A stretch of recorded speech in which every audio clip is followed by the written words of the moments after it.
Good morning and Julie, ladies and gentlemen. Thank you for coming here. And today, as you all know, we're into our final day of this event. And today I have the pleasure of introducing you to Mr. Aditya Arya, who is a pioneer photographer and has photographed places like Ladakh and Nagaland extensively since the last 1980s. So Aditya has two books dedicated to those two regions, that are like extensive photography work. And Aditya, if you are okay with, introducing your book to the audience, I think that would be lovely because then they will at least get to see a glimpse of your book. Thanks.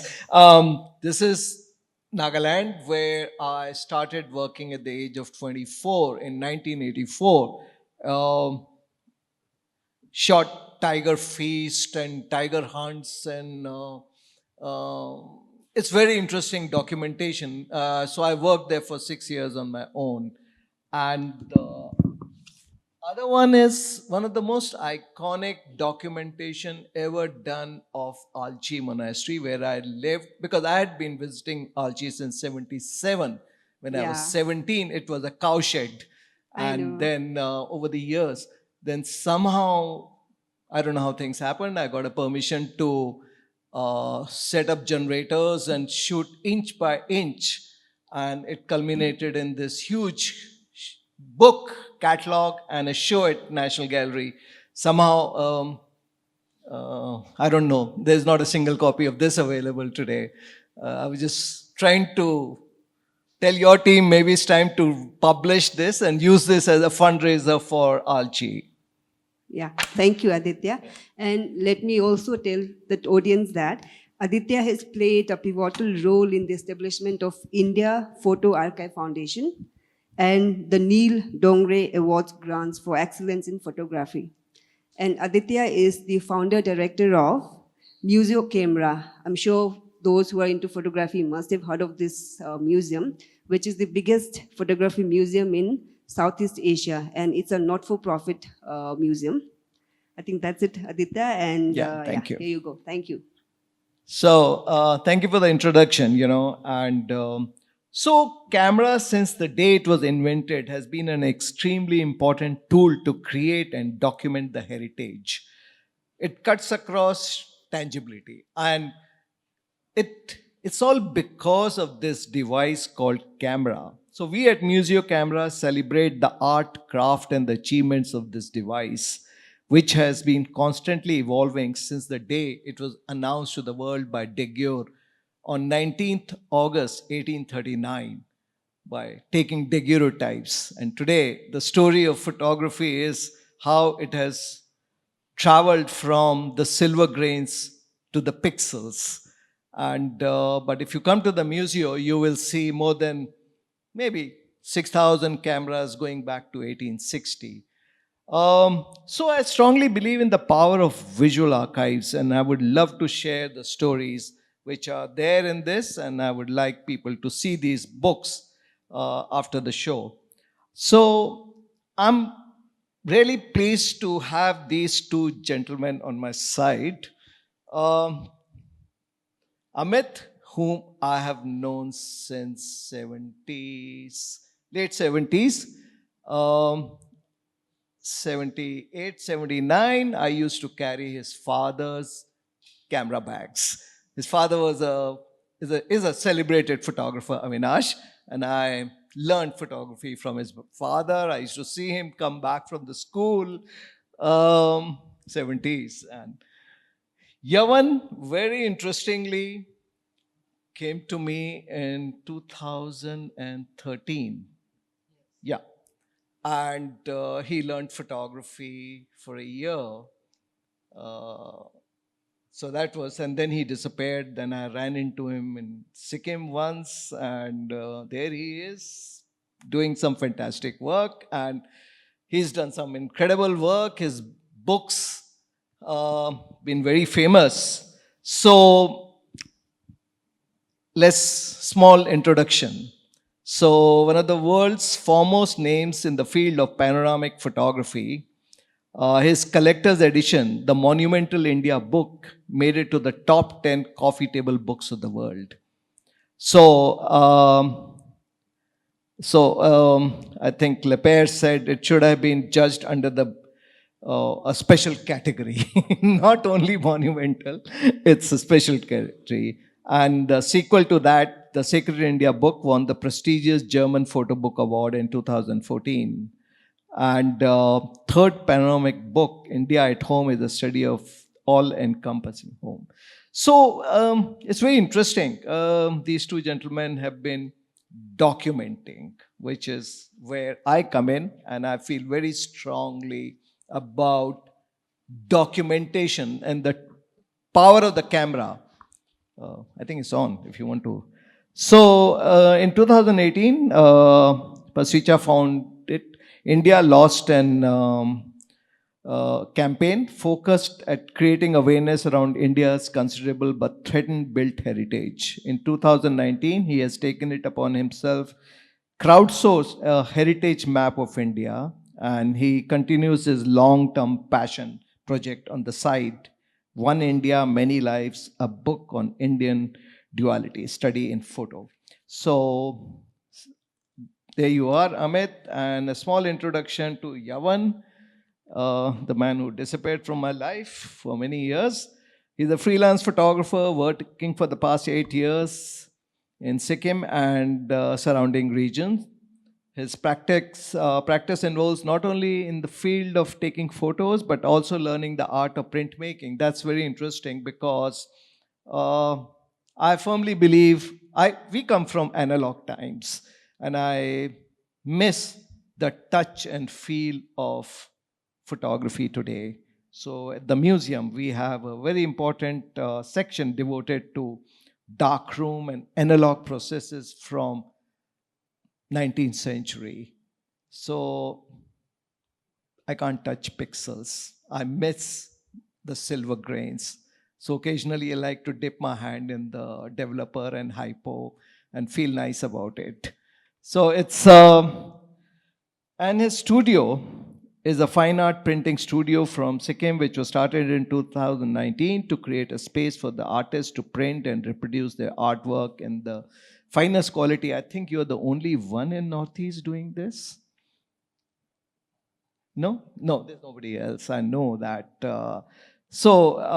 Basically, promoting analog processes. So let's start with Amit about your journey. So, Amit, would you like to introduce, give us some idea about things which I have missed out on? Um, Most of you are students, or I'll then speak accordingly. Are your students, most of you, or a photography enthusiast or culture enthusiast? Culture more than Okay, culture yeah, and yeah. So uh, what this doesn't document is the early part of the journey, which is pretty standard, but with one key understanding, which is giving abeyance to photography, and especially I was lucky to be born in that kind of family, to have had the privilege at the age of 20 to say that through my life, at least 50% of whatever I do will be for myself. And I made that call and I stuck by it. I didn't produce a portfolio because of it, because I inherently understood that you can very easily get sucked into commercial work.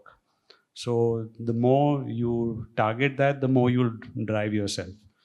And so I kept myself on the fringe. I never ever worked with an advertising agency directly. Never, actually. you're Which lucky. I had to balance my yeah, act. yeah. Earn money and spend time doing things like documenting Yeah, culture. yeah, correct. So I got into. So what else could I do? I did audiovisuals. I did books. Of course, magazines. A lot of magazine work, uh, which was always on the side. So it encouraged me to do a lot of travel, to see a lot of places, to experience a lot of culture. Um, there were times when you'd go in blind without much information. There were times where you had the opportunity to study the subject before you went there.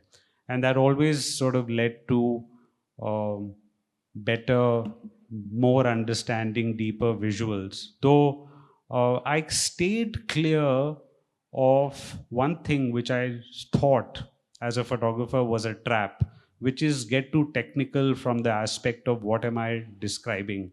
Because when you sort of look at visuality as a means to convey a certain thing, then you get into a trap. And I've always sort of stayed clear saying that there is the power of photography which must go over and above just the element of describing something.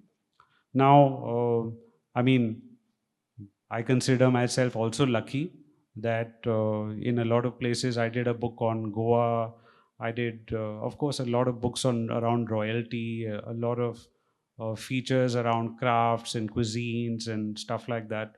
So I did get to experience culture in many places, and I think part of the journey is that when you go back to these places, like for example, I would have been 3 times to even famous festivals like Pushkar, is to see the rapid change they undergo, and to know that the first thing that hits you is that you feel disheartened. What is going on? And I'll counter that and put it back to you, because you've also been in similar spaces. And what is your experience been vis-a-vis understanding that culture is one of those things that is going to rapidly change? Coming back to photography, photographers, they're very passionate people. So what are they doing? These kind of projects are driven by their desire to capture, should I say, immortalize the events as they see. What kind of feelings you have is doesn't really matter, because you are trying to capture a moment because you feel for it. And how the future generations will interpret those images. Now that's very interesting, because when people look at images and they say, I see this, but that's the power of photography. The viewer has the right and ability to interpret it in any way they feel like, unlike the written word. So photography is, to me, it's a feeling, it's a process of capturing something. How you capture it, how you frame it is your personal vision, but leaving it to the viewer to say that I feel touched about it is their right, or I feel that this is not the right way of depicting this. Yawan, you've been doing things in Sikkim, and you've been documenting things, and how do you break into it's your own society. See, it's very different from um, somebody like him, Amit, or me, walking into Nagaland or a Naga home or a Ladakhi home to capture something. But for you, because you are working, you're from that society, how do they react to it? First of all, I would like to thank UNESCO and Royal Enfield for giving this opportunity. I also like to say Alangni, which means greetings in my language. That's Rai community. I'm also very fortunate to be sitting among my teachers and a senior photographer. So coming from my personal story is very different. Me coming from a society which value listening more, and not just listening but active listening, uh, and I've grown up listening to my grandparents, parents about our tradition and rituals, and how deeply rooted it is. And also, uh, and over the years, I've my inclination has grown, and I've tried to document that in this past few years now, and For me, it is more about my own personal journey. The space where I come from.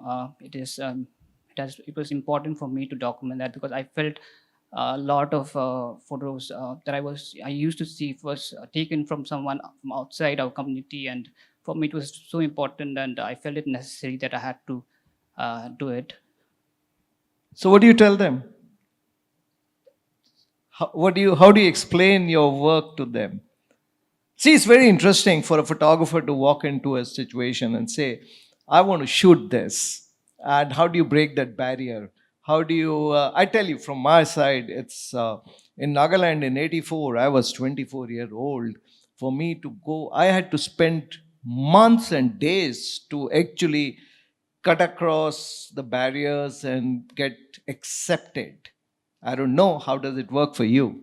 So for me, coming from the from Sikkim, and I mean just mostly documenting my own stories, it has been easy for me that way. But also documenting rituals and traditions of other communities. It has been slightly not as easy as my own community, but it is easy because I mean we speak the same language, and I know about the culture and customs, and I have been grown up hearing their stories, and it always fascinates me, and I think that's one reason why I'm drawn to those taking those photos than than doing commercial work. You have anything to say on this, Amit? Um, I mean, you walked into so many kitchens and homes across India, shooting them. It's how do you empathize with that? yeah. Well, it's not easy. This question, that this debate, in fact, which I think is evolving, which is who is the insider, who is the outsider. It's a very important part of obviously documenting, and in fact, I think for many years, at least in my formative years, I kind of felt that foreigners coming and depicting India uh, in a way that they sort of just were reinforcing stereotypes was something that we had to get away from. And I felt that I was a tool in that process, which is to sort of come, from a much more empathetic position. But then again, I am compared to him photographing Sikkim. I'm the outsider. So, it all becomes relative in a certain way because, he's not going to see it the way I see it, which is, obviously the visuality will change. So, and which is what makes photography interesting, what to include, what to exclude, when to be there, what to suggest to people. And for India at Home, the stance I took was that and it's very interesting. I said, I'm here to document your life. I'd walk into people's homes, I'd have a cup of tea with them, I'd get very comfortable. And then I said, I've come to document your life, and I want you to present to me yourself. You're in your drawing room or your bedroom or your bathroom or your kitchen. How would you be? Of course, don't dress up like you're going for a wedding or outside. Dress up as you'll be and present to me, and I will chronicle you. I'm your chronicler. And so I allowed it to become a participatory process in that way. And I thought that that was a good way to document, which is to sort of allow people the empowerment to sort of, so some would run away and change, others would be fine the way they were. One woman was amazing. She said, while you're documenting me, I might as well rest. So she came and lay down on her bed, and that was fine. That was perfect. I documented her lying on her bed, and it's I think that's kind of very interesting when people in this collaborative way allow. And I'm sure as an insider, he would sort of, and when he talked about some communities not being so forthcoming as others, that would play up, is where they would be really comfortable in their skin with him being around, like we all like to believe we're a fly on the wall, right? So there are two takes on photography. One is a collaborative approach, and the other one is trying to be fly on the wall. A lot of foreign photographers have this collaborative approach, head-on portraits, because they're not comfortable being there for too long in that situation. And the other ones, they say, look, carry on, do your work. So what do you do with your subjects? So my journey started from my home itself. We have different rituals at home, which I felt was not documented, and I started documenting that. That's how I started, and as I started learning more about my own culture and tradition, I was drawn into many other different aspects So of. was it collaborative in the sense they Uh, knew? Were you asking them to do things, or did they react to you, or did they? no, sir. It was more like a natural process for me Okay. because it was my own home, and also from my own community. I never had that kind of barrier when I was taking photos. So, any long-term project which you're going to display soon, which you're going to bring out? I've been seeing a lot of interesting, I don't want to use the word random pictures, but looking for a structured body of work on something. From past few years now I've started also doing mostly doing analog photography where I'm shooting mostly 120. I have this old camera, and I've been shooting with that.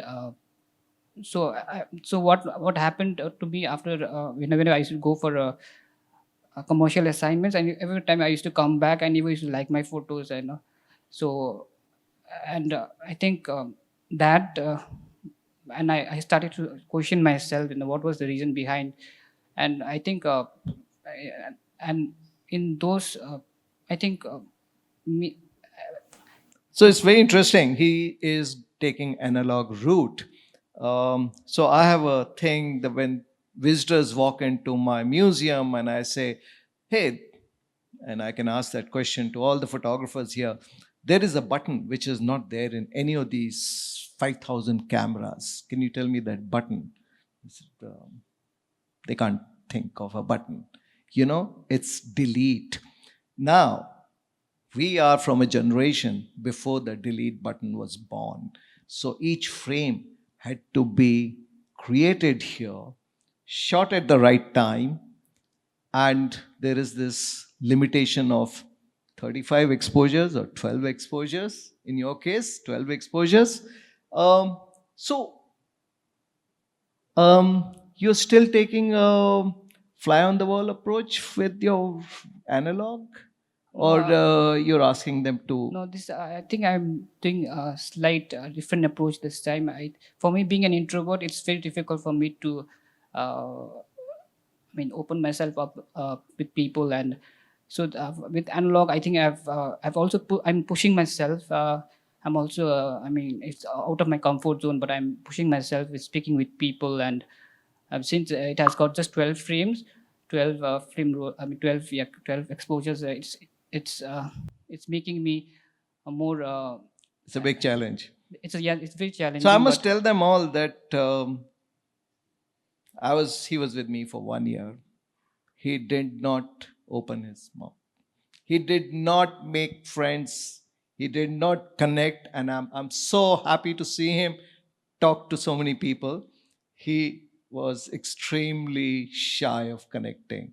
So photography is, you have to step out of your comfort zone, meet people. It's a way of life, actually, to walk up to strangers and say, look, can I take your picture? And they say, are you crazy? Oh, yes. Talking about analog, sorry, I'm just going to take a little side cut. I was reminded of, I've been documenting my father's immense music and dance collection, for which we had a lovely exhibition that Addy put up at Museo Camera last year. And, the thing was that my father would, on a commercial shoot, on a 36 film roll, he would end up shooting about 31 commercial shots. Then he would save the rest of it for, shooting the family in the house. So generally, there were these end of rolls which were shot, with us as kids or whatever, family things. And of course, as photographers, because you're economizing, you're extracting. So he would get anywhere between 38 to 39 shots out of the roll. And I've been looking seriously at the 39th shot, which half came, half didn't come. Those are the fun shots, you get half a picture and the half thing would bleed out completely. So, or we get stuck or whatever. So there was an unpredictability in analog. You didn't know what was happening. It was here. The image was created here, and you figured out the lighting, and you said, okay. But today, when you have endless possibilities with the 64 GB card, nothing is left for imagination. It's Yeah, absolutely. In fact, if you remember the dad's multiple exposures, now anyone looking at those multiple exposures would not realize that he's gone to a concert and he's probably come away from that concert having shot 3 or 4 frames because he's shot multiple exposures in each one of those. So you would shoot 3 to 4 in each one of those. And to craft it, to figure out, okay, I've got the left bit, now I need the middle bit, I need the right bit, I need the top, and you didn't know the results till the end. I mean, it's mind boggling what the approach was towards documented. Obviously, it's a lot more serious, and I can kind of understand his dilemmas today based upon all that. We've all been through it, but that's the most recent interesting observation for me, having gone through my father's pictures. So I'm going to ask you a very interesting question to both of you. You're practicing analog. You have emerged from analog. Okay. I was born analog. So, do you think there was more thought process, thinking before pressing the button, or is it what's driving photography today? It's like, okay, I've got 5,000 shots to choose from. And later on, the editing process, which was happening at the time of the shoot, you were actually reacting to your subjects, you were reacting to the situation, you were reacting to the light and thinking very fast and then clicking? Or is it pressing a button and getting 5,000 images and then editing the process? The thought process is gone today. Yeah, you've answered it yourself. I think all of us agree that thinking before shooting uh, was really a very good way to go about it, and I think that's what they miss, and some of them are coming back into doing this. I've also, in a certain way, been lucky because I do panoramas. A lot of the pictures have to be done on tripod. And the moment you put a camera on a tripod, you are beginning to think. You cannot just, randomly shoot them anymore. So they have to be constructed. And like you said, you have to construct the image in your head first. So that construction allows me still the process of pre-thinking, pre-selecting, pre-knowing what to do. Yeah, the word is Yeah. pre-visualization, Yeah. which does not exist today. It's all dependent on post. कि post में देख लेंगे यार, अभी तो खींचो दबा दो. Now he is going back into analog, forcing himself to come out of his shell, talk to people, and shoot few images. Is that right? So for me, it has been a different kind of approach for me. For me, because I started as a digital, and I think the reason why I never used to like my photos is I used to be so obsessed with just taking photos that I never had that thinking process behind it. And what analog has done to me is, I think it has slowed me down, and it has helped me visualize. It has helped me. Yes, most importantly, it has slowed me down because I have 12 frames with me, and I think before I take photos, and I think that has been really helpful for me. And also, for me today, a good photo does not. It has changed over the years. I mean, from when I started, a good photo for me today is not well composed photo, but something that has meaning behind it. So yeah.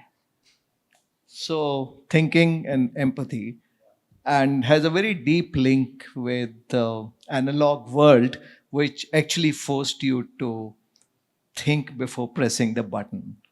So, yeah.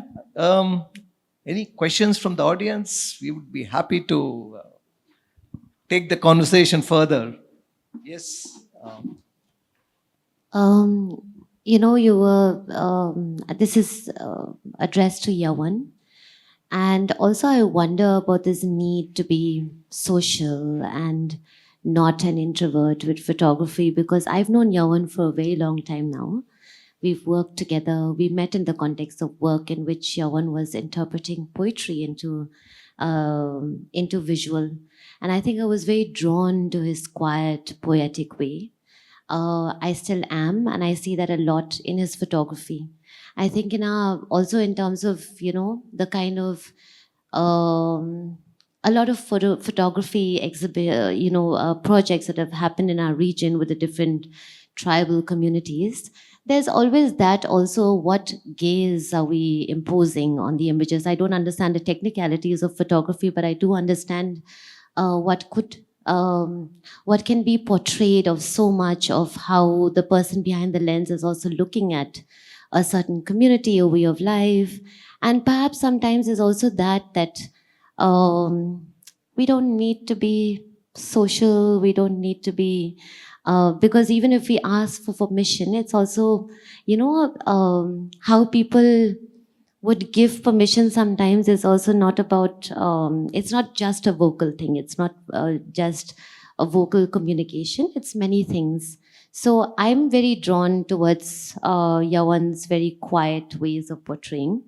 And I think actually it works for the kind of photography that Yawan is also portraying. That, if I look at that, there's so much quietness in that, and it's so powerful.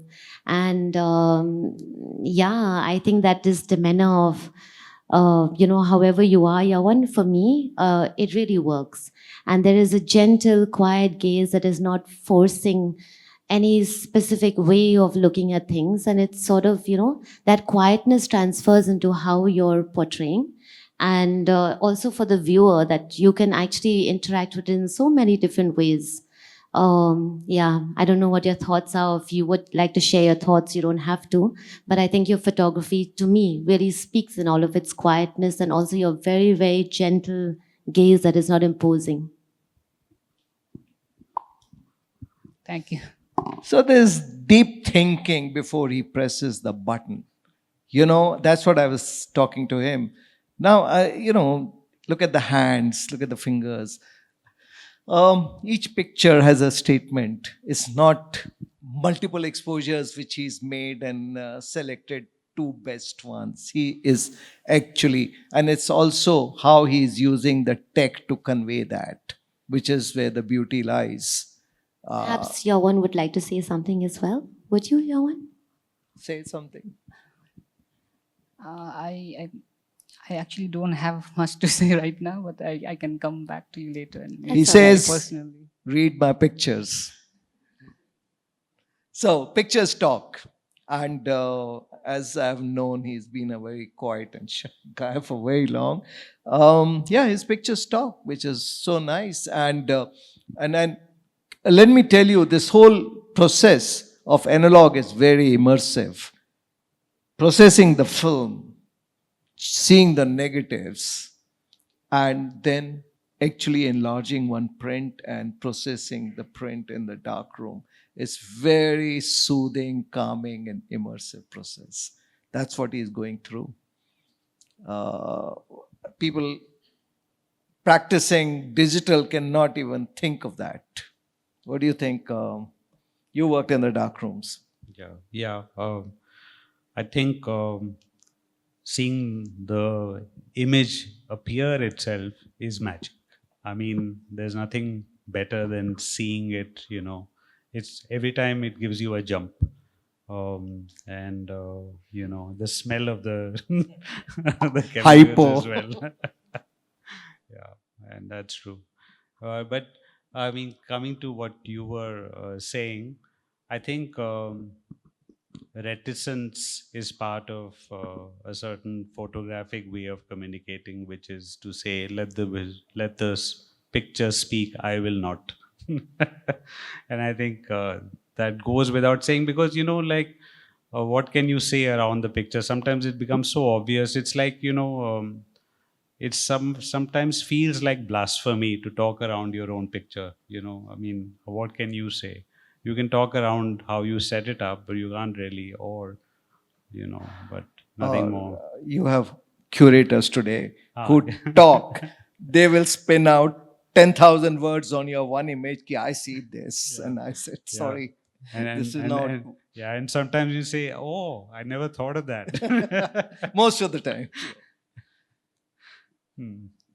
Well, okay. So I'm just going to sort of talk about India Lost and Found, which he briefly introduced, because somewhere I feel as empathetic artists, our job, I mean, with the whole idea of documenting culture, and for me right now, that is documenting our built heritage, is a very collaborative process. So. If as artists we think about life as producing a series of works so that things get immortalized, then there is maybe a larger way of looking at it, which is what I thought and I'm thinking currently. So as of 2018, this entire project of India Lost and Found to create the heritage map is currently with about 600 volunteers on board. Uh, and I'm doing things that I never thought I'll do, which is I run 200 WhatsApp groups in which we have about 30, 35 research groups, we have reading rooms, we have review groups, we have narration groups, we have editorial teams, we have illustrations, we have voiceover teams, all from this perspective that there is a culture and that there is a built form. And the opportunity lies of saying that the culture can be housed within the built form. So it becomes like a museum, a virtual museum. And it's very exciting. So anyone and everyone who comes in becomes,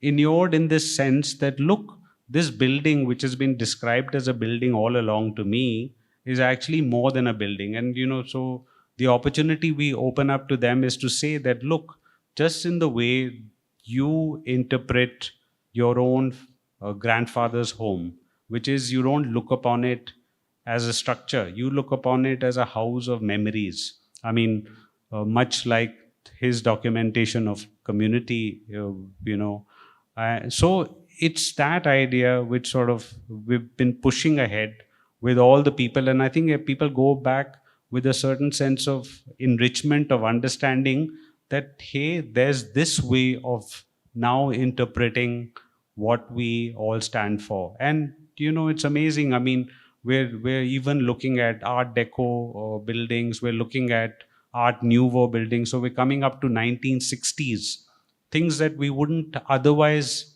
have regarded as historic heritage. And it's amazing. I mean, we're sitting in a historic building right now, this Bikaner house. Uh, the event we are holding is likely to become a cultural point at some point. I mean, today it's just a normal talk, but from a historical perspective, even how he dresses, how we sit, what we talk about is all becomes very historical cultural context at some point in the future. So to look upon life as a way of sort of interpreting slices of timelines and histories, and sort of congregating them around built heritage is what we're doing. And that's it's a very enriching thing as an artist, as a photographer, to say, to get involved with and take ahead. So I like to sum it up by saying, rightly or wrongly, it's the camera, the device, as a tool to write the culture stories, which is very powerful. It's these images are they need to be preserved, and the future generations will refer to them as markers of time and events. So, I had one last question, if that's okay. India Lost and Found is a great initiative. Congratulations for that. And I'm just trying to bridge to also, at for us this partnership, we're looking at going out and documenting intangible cultural heritage, looking at working with communities, which will essentially mean that a group of people, travelers, are going into what is your home, Yavan, or going into the Himalayas to the communities, what is their home, and then trying to document.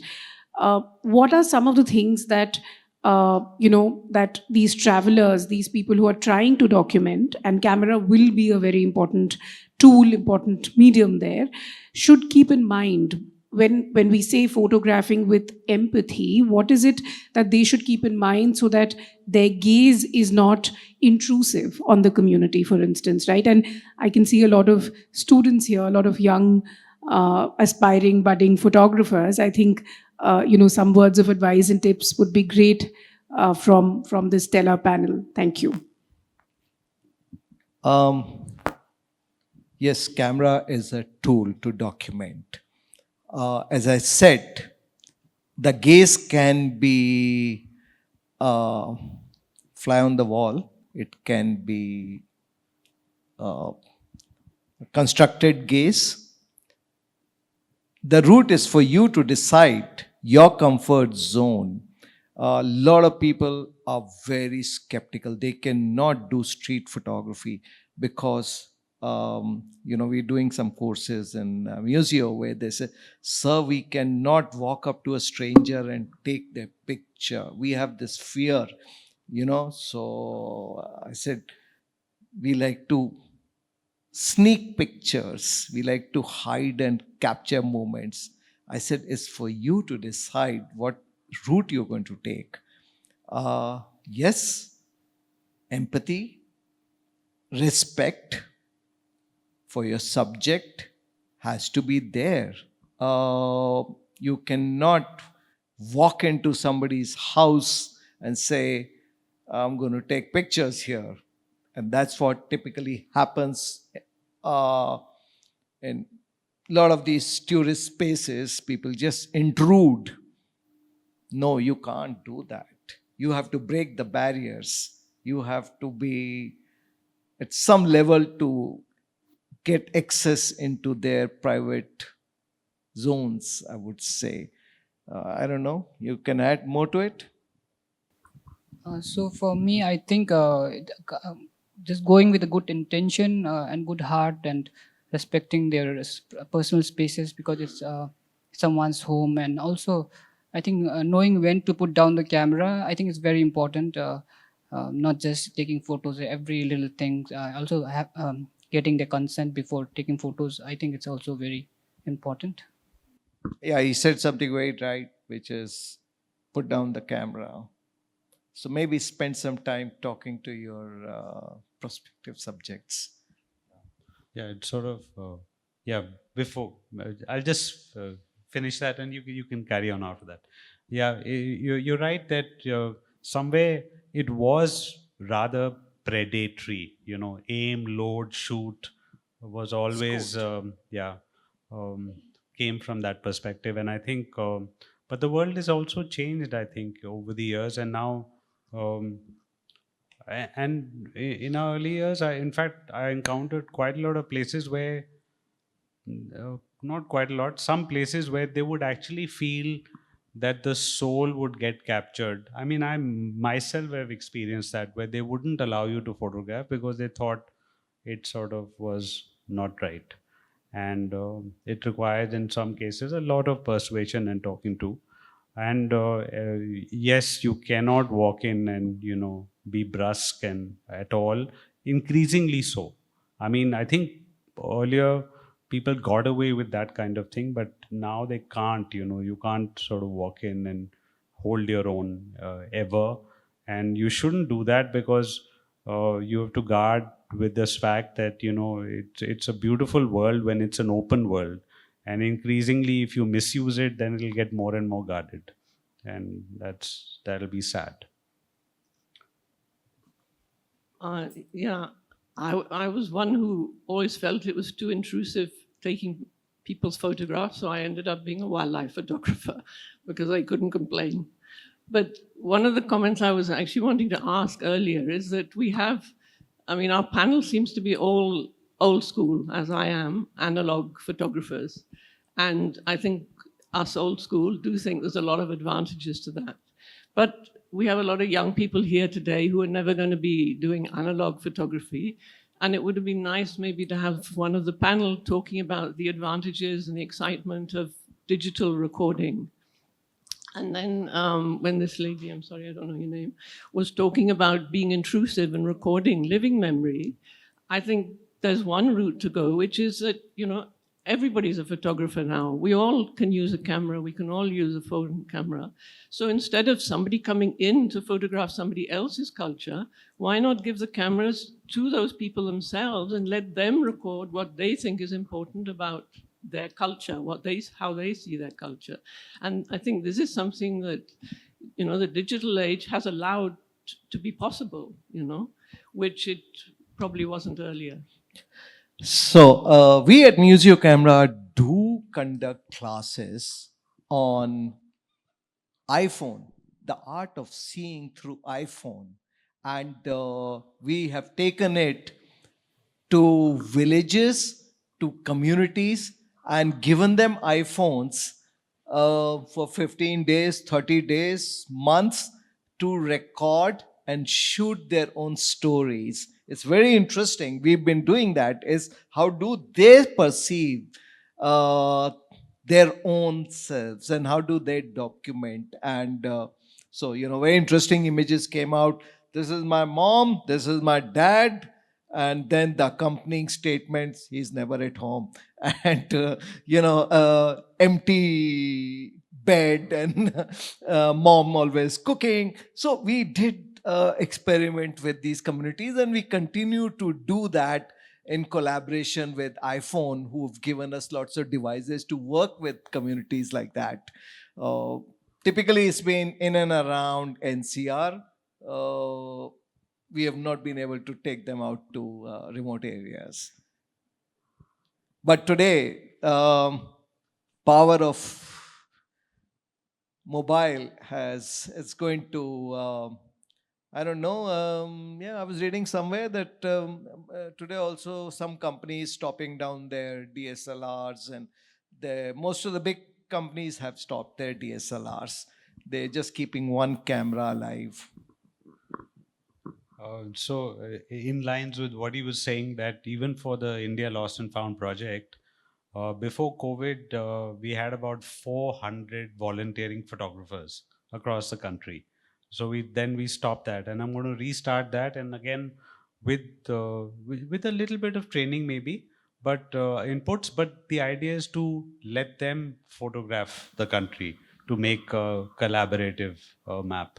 So I take your point on board. In fact, coming to the fact of digital photography, I mean, yes, we've begun with analog, but I felt I think one of the first few who switched, and I was very happy. I shot the first book with a digital camera, 3 megapixel camera, and I was very happy with the results at that point. So I think it's just an incredible tool in our hands, and of course the phone now, which are we not up to the mark yet, but it will get there at some point when it'll make it easier and easier to document what's around us in natural ways, which I think is also a very important part of it, because I mean, the journey of photography has a long way been, how to make things possible without too much of paraphernalia. And I think we're getting more and more to that level where we can just sort of pick something up and take a picture, and you don't have to worry about the light, you don't have to worry about, and that's amazing. That's really an incredible power. So 2007, 2005, all of a sudden jumped into digital. And 2006, I was shooting at what 30, 36 megapixel cameras. My file sizes were 90 MB in 2006. So we were way ahead of uh, most of the photographers in the world. I mean, I tell you, in India, we've been always on a upward trajectory as far as technology goes. My entire Alchi project was shot on this mega digital camera. I could see each and every pore of and it was fun because I picked up some people from Leh and I taught them. So they came with me and I taught them how to use the digital because photographers like to share. And I firmly believe in sharing, and he also does. And I'm sure I don't know what you're doing, and do you share and teach also? Uh, Not, yeah, I do share, but teaching has not been because I also feel like I still have to learn a lot. I'm still new to it. So once I start feeling a little confident about it, maybe I'll dive into teaching as well. Yes. Hi, I have a question for Amit as well as Yawan.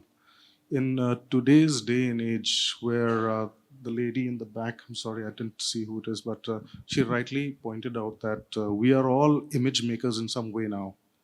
And what's interesting is earlier at the beginning of the conversation, you were discussing about slowing things down. So in today's context, when we all have phones, I've also come from film and then now digital. You've gone from film to digital, and you've interestingly, Yawan, you've gone from digital to film. So that's pretty cool. But how, in this day and age, when we can all make images instantly, how do we slow it down? It's like I ask for myself, from Amit and from Yawan, from these differing perspectives, but also for my cousin who's not a photographer, but she likes taking pictures. And then there are students here. So how do we, in this context, slow it down? Is the answer a tripod, or is the answer thinking about it, or should we not be trigger happy? I mean, do you have any words for that? Actually, one of the best ways of slowing down is to open up your archive and look at all the crap you've shot. Because that's when you see those thousands and thousands of images that you think you'll edit one day and you can't, then it just sort of feels mind-bogglingly bad that why couldn't you just have spent time just taking 4 pictures instead of going mad on the, on the device. And Yawan, do you have?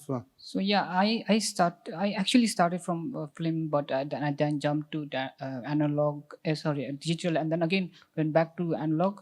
I think my reason will also be very much similar to what Sir said. I never used to like my photos in the first place after every shoot.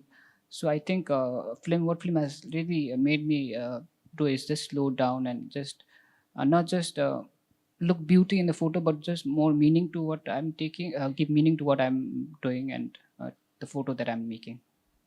So, you know what we do? We tell the students, forget the delete button. I'm going to allow you only 10 pictures. Think before you click. See before you click.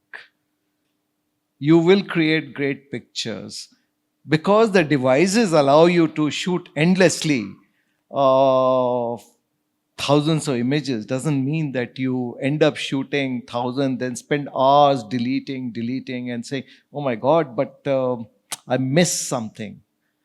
So shoot less, think before you press the button, and think. Forget the delete. So I also iPhone photographer because I do it for my own work. So till date, I've not had a professional photographer come and photograph my work. I do it on a daily basis, documenting my work. But the one thing that has slowed me down is my low battery. all the time. I'm so bad at making a point of charging my phone that, so I know that I don't have too many shots. I just have this one or two and my phone is going to die. So I think that somehow slowed me down. It's going to be addressed on the 7th of September. Yeah. You'd better not buy a new phone then in that. 7th, wait till the 7th September. Yeah. They're going to announce something, a mega battery. Oh, okay. But whether I can afford it or not is also another thing, right? Even 13 has a fantastic battery life. Okay. Well. So 13 will become cheaper Yeah. when they launch 14th on the 7th Yeah. September. But no, I'm not complaining. I mean, I'm happy that it's like this, but I also live in a space where there's so much to photograph. It's just not my work, but insects, leaves, dead leaves, living leaves, new shoots. Like, I'm just generally like, even a little walk, like, I have so much that I see that I want to photograph So it all. I'm glad to hear somebody seeing things. So, Mm-hmm. as a photographer, I'm always framing and seeing things. We walk around with frames around us. Actually, when I'm driving, I'm driving at the frame around. I know what's happening around, you know?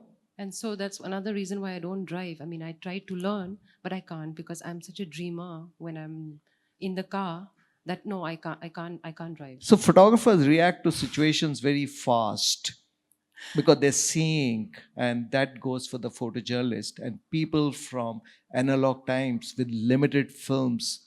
If you see Cartier-Bresson's work, his decisive movements on film, just 2 frames, perfect movements. Why? They're constantly seeing.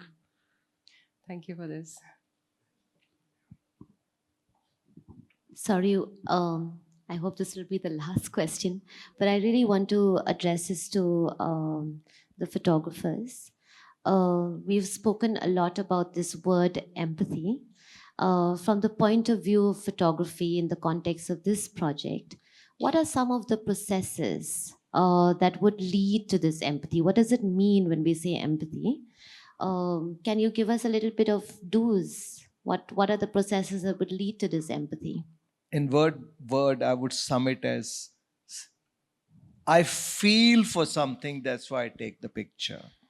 I mean, the very act of taking a picture, it evokes an emotion into me, or for that matter, any self-respecting photographer. There is something which comes out in photography is I need to capture this, the light, the meaning, the people, the faces. So if I may, because you speak about the meaning, the light, the faces, the people, this is going to do an entire region, many communities. So do you think that research is important, background information before you step into a space? Would that be part of the process? Should that be part of the process? I think each one of us do that. Yeah, I think may or may not be. I mean, that doesn't make you more empathetic to know. I mean, you should naturally gyrate towards saying that you're intruding. Your first, what are you should start. You should start by putting yourself in the shoes of the person you're walking into. Saying, if somebody walked into my house, how would I feel? I mean, yeah, I mean, so and start treating others like the way you'd feel when somebody intruded in your life. Most of us would get it right there.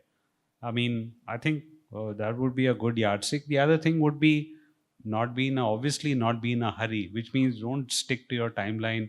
I have to be in and out of here in 15 minutes. No way. You're going to go along with the timing of what that house, and the pace at which people live. People live generally slower than your travel pace. So obviously, the moment you walk in there, you got to slow down to their pace, and you not come on your project. So I think somebody brought up this idea of consent. What are some of the ways in which consent can happen if there is a cultural gap? If there is also very big contextual gaps, what are some of the ways that you suggest? Well, I mean, sign language, just it's very easy actually if you raise your camera or your phone and you indicate. I think those are nice ways to do it. Um, the dilemma, I think, in some cases would be trying to get instinctive pictures, also wherein, so what would one do? But in private spaces, you generally wouldn't do that. You wouldn't be, behaving like a street photographer in a private space. So depending on where you are, what that condition is, you will have to sort of take a approach which is appropriate to that space. So I mean, if you're in a semi-public area, maybe it can be a little more instinctive, that kind of approach. But if you're in a very private area, then I think permissiveness is a criteria you will have to deal with. You can't kind of do things on the sly. Yawan, would you have anything to add to that? So yeah, for me, I think research work is very important. If am shooting someone from a particular background, for example, my own community, I come from Rai community, and we have a shrine room where we have where others people from other communities are not allowed. So I think getting an idea of what that kind of tradition and culture that they follow, I think it's important before you go out and just take photos. And also knowing that it's not possible to take all the photos of everything that you see in someone else's place. It's very interesting. 84, when I worked in Nagaland, I had to involve these. I don't know if there anybody from Nagaland here. Dubashis. Dubashis are people who speak a couple of languages, and they would interpret for me, and I would be able to work there. But with the digital age, my approach changed. I actually would involve them with my work by saying, here, this is what you look like. And do you want to try taking a picture of me? And, there was this interaction. There was this connection. They became the photographer. And they said, look, okay, now you take my picture again. So it became a collaborative body of work. So with the digital, things have changed a lot. And how if the consent doesn't come easily, you involve them in your work. So that's my approach to today's work. So my question is to Yeah, all the yeah. photographers here. So I'm just basically a student and I like to take pictures of objects and nature sceneries. So sometimes, to be true, I'm not satisfied with my photos. So can you tell some good points for a good photograph? Like for us students and all who are learning how to take good pictures, for, to take good pictures for our memories and all.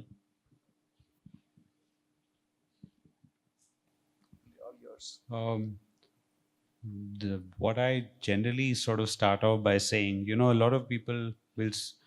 I don't know if this is a direct answer to the question you raised, but let's say people who come to intern, or they'll say, what should we photograph?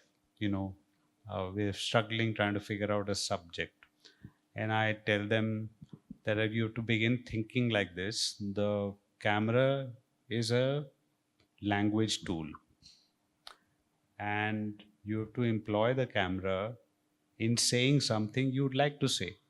So don't come this way, come from an understanding what would you like to make memorable, and then take a picture of it. So don't start by saying, I'm doing photography, now I want to take good pictures, because you're starting at the wrong end.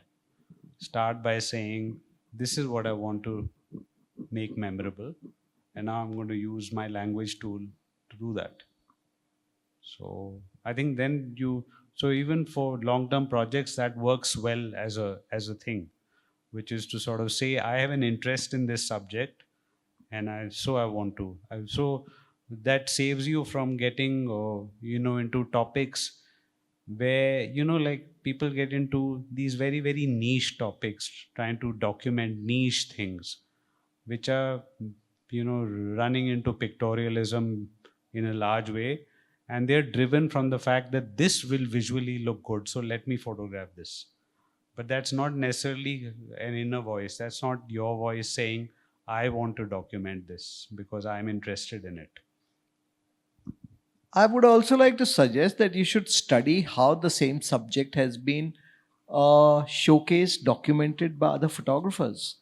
Uh, I like to study books on wherever, if I'm traveling to some place, I like to study books and see who are these people, what kind of culture, what kind of, so that.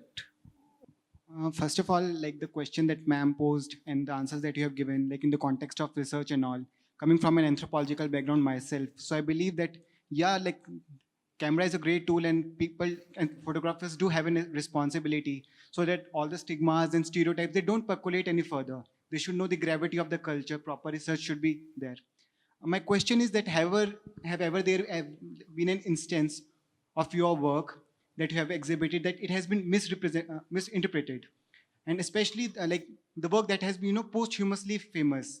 So has there like, though postmodernism has given us this liberty that each work can be interpreted with the lens of the onlooker, but have there ever been an instance that it has been totally misinterpreted?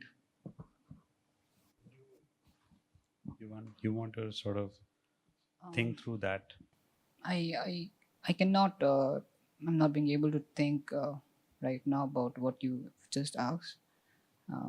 But I think the way you also photograph will also be. It's very important because what you photograph will be displayed right later. And if you have photographed in a sincere and honest way, I think there's no point that it will be depicted in a. Because why I'm asking this question is because there's this philosophy, art for the art's sake, but we very much know that that's not true. The politics is very much laden into it, and with passage of time, as history changes, the interpretation of the art also changes. So has there an instance that you are affected by those interpretations, that no, this is not what I meant through this picture? Honestly, I think as a photographer, I've always noted the way I look at my picture is uniquely different from the way everyone else looks at the same picture all the time. All the time. I mean, and of course, you can grow old with your own pictures, which means you love it, then you hate it after a while. You don't even like it. You don't know why people like it. So, but what I think your question has to do with is misrepresentation, not to do with these aspects, and that generally does happen because you are excluding so much. So I'll give you an example. The last trip I made to Pushkar, 80% of the people are wearing shirt and pant. Okay, I didn't photograph them mostly. I photographed that lot of people from Barmer.